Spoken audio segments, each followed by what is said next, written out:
with the final match of the series starting January 3rd. You can catch all of the action in this 3-match series live and exclusive on FlowSports starting at 4 a.m. ECT on match days. Also available on the FlowSports app.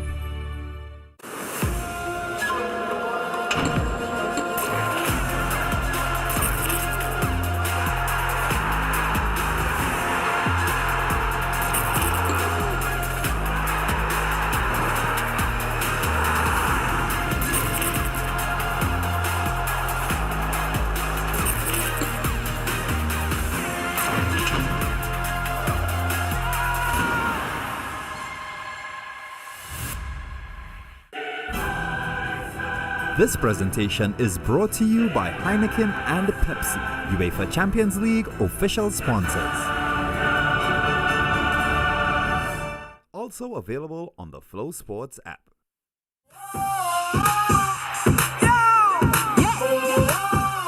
West Indies! We are the West Indies! That's right! We are the West Indies! Turning up to the top, it's time to jump up. People, are you ready? Windies in the land, just put up your hand. It's time to party.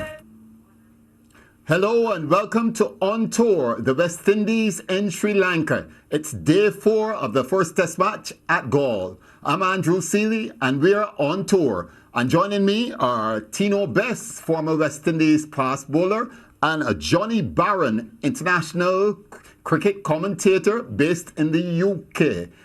Gentlemen, it's not been a great day 4 for the West Indies. Tino Bess. Yeah, good morning, gentlemen. Very painful to watch. I had to go for a jog this morning, guys. I did a 7-mile run. I had to get a lot off my mind. Look, as a West Indian fan, you understand that this is how the West Indies cricket has been going for the last 18 months or so. When you really dissect the cricket, Andrew and Johnny, West Indies doesn't have a batsman who have played a minimum of 20 tests, who averages 35. I'm not even going to 40 because that was a long time ago. We had a batsman that's averaging 40 in our test team. So it's painful to watch, but at the end of the day, West Indies have to take some sort of I'm actually lost for words, Andrew, and I'm one of those guys who aren't lost for many words, but just painful to watch. Johnny, chasing an unlikely 348. Let's put it in context. So that's first of all, and an unlikely target 348, more especially at Galle. But the way the West Indies batsman capitulated, it's not something that was pretty, and it's also something that was perhaps predictable, unfortunately. Yes, I guess there was every chance that a scenario like this could happen on the 4th day. I mean, you're absolutely right in terms of the context of chasing here. 268 is the highest ever chase at Galle, and that was some going as well. And that's Sri Lanka against New Zealand in 2019, just before the pandemic. Not an easy place to go by any stretch of the imagination. You lose the toss, you're always up against it. And sides can collapse in the 4th innings. We've seen it over time at this venue. And I think, as Tino Best has suggested, one of the major problems for the West Indies is that top order. You've basically got 2 players who average over 35, and that's only really because they've only been in the side a few test matches, which is Nkrumah Bonner and Carl Mayers. Everybody else averages anywhere between 23 and 32, and that is not going to win you many top flight test matches, especially if you lose the toss in difficult conditions as they are in Galle. Ramesh Mendes and Mbuldinia, Tino. Mendes, he was chosen as the 3rd spinner in the Sri Lankan squad, behind Mbuldinia and Jayawardene Wikrama. But Mendes has now taken 4 for 17 in 11 overs. Is he that good? Is the pitch that bad? Or the West Indies batsmen don't have a clue? Because they appeared clueless. We saw Shea Hope. It was very embarrassing playing back and being bowled. Not something you want to see. Not at all. When you look at the dismissals of the West Indies, you swear when you're watching on the 13 cricket. But really and truly, the pitch is conducive for spin bowling. but the way that the West Indies have got to know have it left you a lot to be desired, especially when it comes to that batting coach. And I think, is he getting through to the batsmen? And that is something that you have to look at. I think that the West Indies board has to really look at the leaders in this cricket. And my thing is this: when Manchester United or any other professional team does poorly, managers, coaches get sacked. So why haven't West Indies sacked the coaches and start new? I think that the team needs to go in a new direction because it looks clueless. The way how Kilmere's got out, the way how Ross and Chase was bowled through the gate. I mean, come on, man. It's not good to see. They're not picking up the line. They're not judging the line properly. And that is something that have been hampering West Indies for the last 18 months.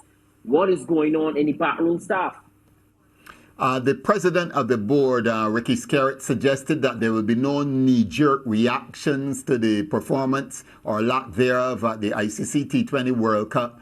But now with this tour of Sri Lanka, I believe there needs to be some kind of jerking. I don't know if it's going to be knee-jerking, Tino, but there needs to be some kind of jerking. Yeah, I mean, if we are going to take our cricket serious and try to take it to the next level and be competitive for that world championship, I think that we have to look at our coaches and see how we can get our players to perform out in the middle. Yes, we know that Gaul is a tough place to play cricket. You know the pitch is not one that is suitable for fast bowlers. You know what you're going to get. You're going to get a heavy dose of spin. And what are the coaches doing for the players in terms of getting them in that right mindset? Yes, we can go back and say, look, they didn't have any match practice to so forth and so forth. But at the end of the day, it comes down to coaching. The players are only a reflection of the coaches, and that's the honest truth. Johnny, some would suggest that the Gaul pitch should not be fit for test cricket because we know the ICC gets involved in pitch preparation, et cetera, and there's supposed to be a relatively level playing field across all international venues. How do you view the Gaul pitch? Because when we saw Warwican and Cornwall this morning getting the ball to bounce and turn, I think we kind of knew what was going to happen later in the day. Look, home conditions are a massive factor, and they're a massive part of world cricket. Give you England as an example. They went to Gaul last year and played on two really big turning pitches, and they turned from the off, and both were quite compelling matches. England won, as I mentioned yesterday, largely thanks to the runs of Joe Root. But then England went to India and played in really conducive home conditions for India there, and they were at a massive advantage, and England got absolutely, completely blown away. I think, home conditions are a part of the game, and I don't think you're going to really start getting the ICC massively influencing pitch preparation around the world. And let's have a look at this. Sri Lanka scored 386 in their first innings and 191 for 4 in their second innings. I mean, they didn't really seem to have a particular problem with this surface. It's just the problem is the fallibility of that West Indian top order. And actually, Sri Lanka are starting to build a pretty useful test side here, having the likes of somebody like Angelo Matthews coming back into the side, that kind of caliber. And Karunaratne, the captain, has scored 6 big scores back to back. He averages over 114 in his last 6 innings that he's played. They're a good side in home conditions. Yes, they'll always be conducive because they are home conditions, but you have to say, I think Sri Lanka have been well worth the position they find themselves in. Tino, it's a good point that Johnny just made in terms of the batting, because we saw from Angelo Matthews, returning Angelo Matthews, and skipper Dimuth Karunaratne, who's in the time of his life. He probably end the year as the number 2 batsman in the world after Joe Root, because Joe Root has had a tremendous year. But the two of them batting together, Karunaratne 83 with 9 fours, and Matthews 69 with 6 fours and 2 sixes. They literally took it to the West Indies attack in pursuit of getting a good total to set West Indies. Yeah, for sure. Listen, I wanted to make this point about negative energy. Now, the West Indies, Sri Lanka had a decent lead. But as a positive captain, you got to go there and start with your 2 fast bowlers. I saw Shannon Gabriel come on fourth change, if I'm not correct. You got to come and be positive. Start with your two fast bowlers and run at Sri Lanka. You got to be aggressive. You got to put yourself in the driver's seat. You got to peg back Sri Lanka some more. I think starting the bowling with two spinners was not the cricket that I wanted to see West Indies come out and play. I thought it was negative, and it filtered right down to our batting. You got to come out and say, look, at the end of the day, yes, they have lead guys. And when you're in that huddle, you as the captain have to say, guys, we get 2 or 3 quick wickets here. We pull them back. You don't know what might happen. We could bowl them out for 92. You could bowl them out for 105. You don't know how cricket goes. Give yourself that opportunity with your fast bowlers to run in and get wickets with that new ball. Beg your pardon. So at the end of the day, Tino, you mentioned your fast bowlers, but we saw Shannon Gabriel come on and he looked out of sorts, and then suddenly he was off and Parmal was on the field. Is this what happens with Shannon Gabriel all the time, that we know it happens? He does not make it to the end of a test match. Yeah, this is ridiculous now. At the end of the day, Shannon Gabriel is not fit enough to play international cricket, especially test cricket. He's done it before. He's unfit. He's not bowling fast. And we got to get serious on our cricket. Sri Lanka is not a place to carry a fast bowler who isn't fully fit. Sri Lanka is a tough place to play cricket. And if you're not fully fit, you're not conditioned well, you will break down. You will not be able to finish the test match. And that is what happened in this game already. We said that we were disappointed that Kemar Roach did not start. And Shannon Gabriel has not run in, he's not bent his back because he's not fit. And look what happened. It filters straight down to our batting, Andrew. You got to have fit cricketers playing test cricket and not about French cricket. Everything about West Indies cricket right now is about French and is making the fans very frustrated. We got to get this under control and play people on merit. Johnny, you can see how emotional Tino is, having worn the badge proudly for West Indies. I know Tino is very emotional. We're gonna take a little emotion out of it and come to you. You're a supporter of the West Indies, but they're not your main team. Your thoughts on when you saw Shannon Gabriel running in, and then all of a sudden he disappeared into the pavilion? Yeah, it's difficult. I mean, Kemar Roach has been such a fantastic, as Tino's mentioned. Kemar Roach has been so consistent for the West Indies this year, and also he played over here for Surrey, and I cover Surrey in my BBC role, and I commentated on 2 games where he took 22 wickets at the Oval. Now the Kia Oval is flat, really flat, beyond flatter than any other pitch you could ever see in international cricket, and he took 22 wickets. Then he came back to the Caribbean and bowled supremely in all the home series across the Caribbean winter. And I just find it extraordinary that somebody like that wouldn't be in the side. I can see the attraction of Shannon Gabriel. He's probably the quickest bowler around when he's on song, but these are very, very tough conditions, I have to say. And not easy. One of the problems, of course, with COVID is just getting enough game time and get practice. Somebody like Shannon Gabriel needs to play cricket. He needs to be in rhythm, and it's not easy just trying to flick a switch and turning it on in international cricket. And he bowled well in patches, but just sustaining it over 5 days, it looks to be pretty tricky. It's true, Johnny, and if we stick with that, we have to play to our strength. I keep saying, yes, Cornwall took wickets. Yes, Warrican took wickets in the second innings. Some may say that they're not decisive wickets at the stage that they were taken because Sri Lanka was well ahead. West Indies have always won with fast bowling. I don't believe we can go to Gaul, despite the fact that they say that it takes spin. And we tried to go with 3 spinners, inclusive of Roston Chase, who got the 5 in the first innings, and expect to beat a Sri Lankan team at home. Look, it's not easy. And actually, I think the West Indies attack is fairly balanced, and actually they're quite attuned to subcontinental conditions. They play particularly well in Bangladesh, and that is not an easy place to go to. I don't necessarily feel there's a problem particularly with the balance of the attack, because it was always going to take turn. And the fact you've got Roston Chase in there Jamel Warrican, and of course Raheem Cornwall. They're three, decent spinners. I didn't have a major problem with the balance of the attack in Gaul, bearing in mind the last two Test matches that I witnessed there. They were barely 2 and 3 day finishes, and it just turned from the off. I think the problem was actually, I do feel that Kemar Roach should have been in this side, but to be honest, it's not about the bowling. And I don't think ever will really be with the West Indies. It's about the top 6 and the fact that nobody really averages over 32.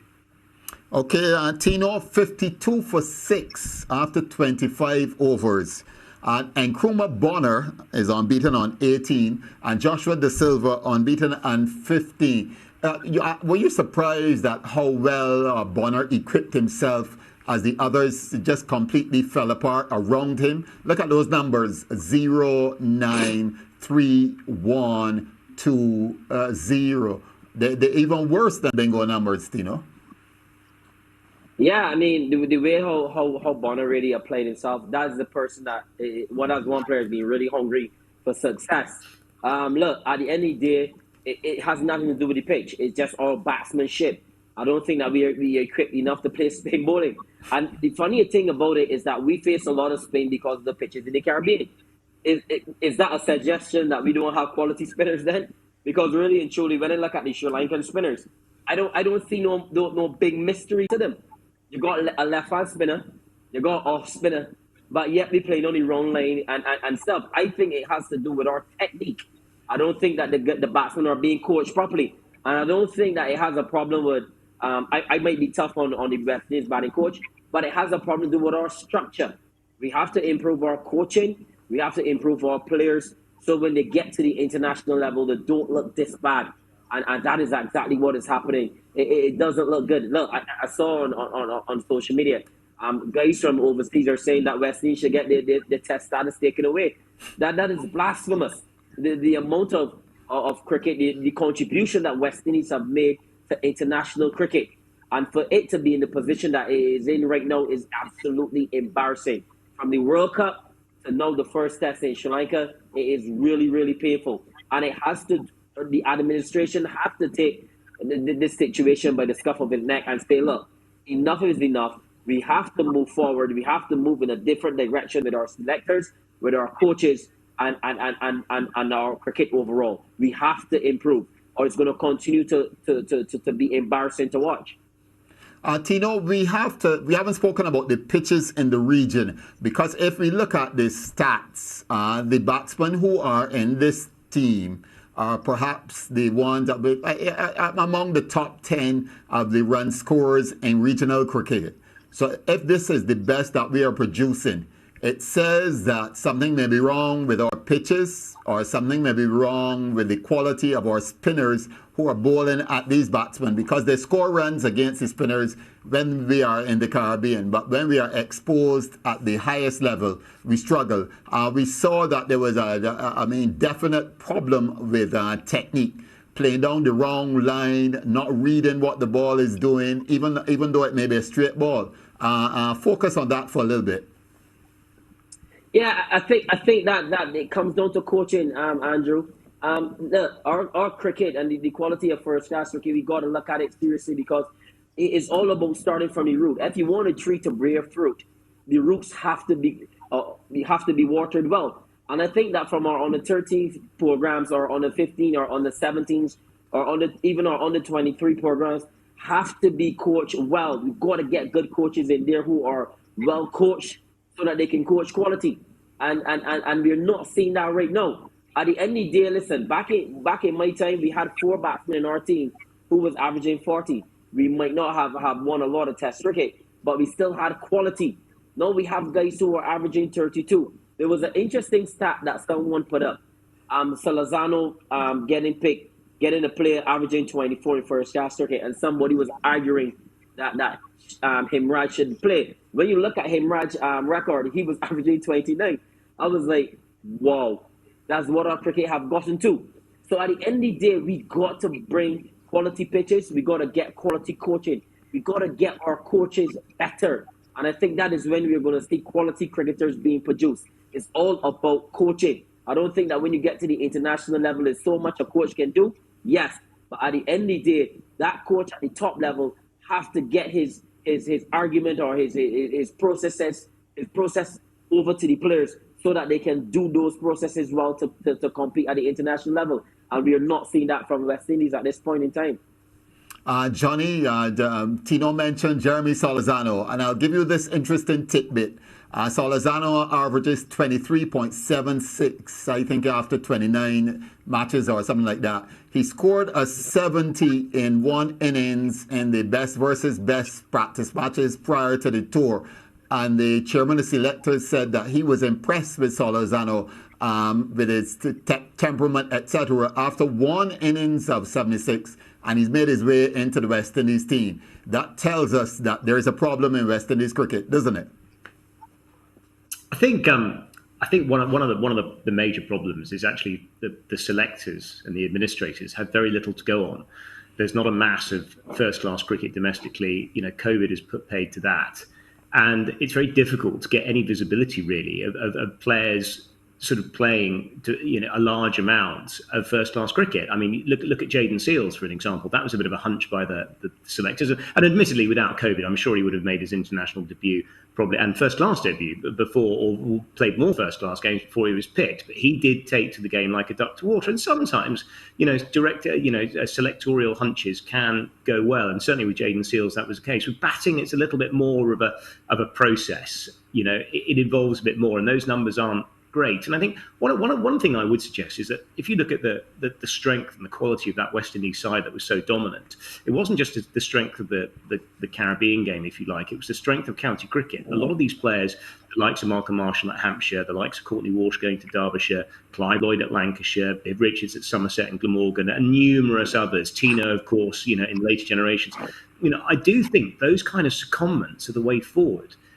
Because the problem you've got is you're battling against franchise cricket. That's the big thing. But if you want to get people's experience up, get them into first-class competitions around the world. And obviously the county championship, as Tino will probably tell you, it is as good a place as anywhere to learn your trade. Tino, he mentions your stints in the UK, and we know that you learned quite a bit from playing in the UK. Do you think it's possible that some of these players could benefit if the opportunity could be given? Because the counties generally don't take batsmen. It's not too often that they tend to always look at, especially from the Caribbean, for fast bowlers. And I think that's one of the problems that we have as well. Even in the league cricket or minor county cricket, batsmen don't get the opportunity as fast bowlers tend to. Yeah, look, I can tell you a funny thing that goes around the county circuit or when it comes to West Indians. Where you don't see many West Indians playing county cricket is because we learned our trade and we beat up England.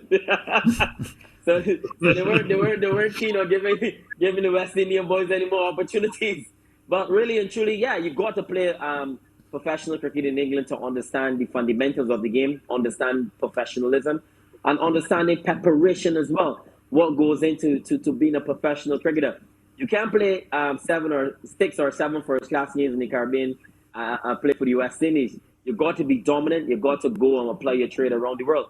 And it doesn't even talk about playing county cricket. It's about playing a high level of even league cricket. We've got some very good and competitive leagues in England that these young players need to get in. But I think that's something that you said, Andrew, that's very, very well, Johnny mentioned as well. Franchise cricket. 2020 cricket has definitely destroyed West Indies cricket. And I stick to that, and I stand by that word. The thing about understanding cricket and batsmanship, when you could go and swipe at 5 or 6 balls and hit 5 sixes and make $1 million in 6 weeks, what is the point of playing for a stats cricket and trying to build an innings and trying to build a name for yourself when you could be a millionaire in 6 weeks? So the thinking of this generation is completely different from the generation that I grew up in. And look, I have no problem with that at all. But that is what is hampering West Indies cricket right now. I don't have a problem with a guy getting an opportunity to feed his family. I think that's why we play sports, to make sure that our children have a good future and stuff. But if we're talking about the fundamentals of the game, that is the only way that you're going to learn the game, is by playing first-class cricket, getting innings in, bowling overs, understanding what is fast bowling, going through that pain, bowling 3 and 4 spells a day. And that is something that have hampered West Indies cricket in the last 10 years, franchise cricket. Okay, Tino Bess and Johnny Barron, thank you so much as we reminisce on what has been a bad day for West Indies on tour of Sri Lanka. We'll be back tomorrow to talk about day 5, but West Indies will resume at 52 for 6 in pursuit of a mythical 348. That won't happen, but we'll be on tour some more tomorrow on FlowSports.